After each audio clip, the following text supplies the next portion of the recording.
আমি প্ৰায় 11:20 PM আমি পুলিচ কণ্ট্ৰল ৰুমত এটা আমি ইনফৰমেশ্যন পাইছিলোঁ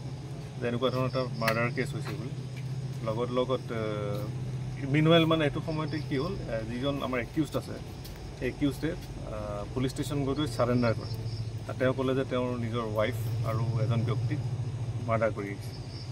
গতিকে তাৰপিছতে আমাৰ পুলিচ টীম ইয়াত উপস্থিত হয় আমিও আহি ইয়াত পাওঁ লগতে আমাৰ ক্ৰাইম চিন অফিচাৰো আহি পায়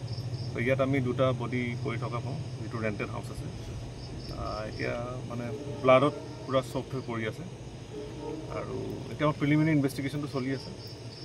যিজন ব্যক্তি মৃত হৈছে তেখেতৰ নাম ভাস্কৰ নাথ বুলি আমি জানিব পাৰিছোঁ তেখেতৰ ঘৰ মঙলদৈত আৰু যিগৰাকী ব্যক্তি মানে যিগৰাকী মহিলা ইয়াত মৃত অৱস্থাত পাইছোঁ তেখেত যিজন একিউজড ছাৰেণ্ডাৰ কৰিছিলে জয়কান্ত দাস তেখেতৰ ৱাইফ তেখেতৰ নাম গীতাৰাণী দাস এইখিনি আমি প্ৰিলিমিনাৰী ইনভেষ্টিগেশ্যনত গম পাইছোঁ ইনভেষ্টিগেশ্যন চলি আছে কিহৰ কাৰণে মাৰিছে কিবা গম পাইছে মটিভটো আমি এতিয়ালৈকে গম পোৱা নাই গতিকে এইটো আমাৰ ফাৰ্ডাৰ ইনভেষ্টিগেশ্যনত গম পোৱা যায় মানে জয়কান্ত দাসে ধৰিছে সেইটো আমাৰ তেখেতে যিটো আমাৰ আগত কৈছে সেইটোৰ ওপৰত ভিত্তি কৰি গম পোৱা গৈছে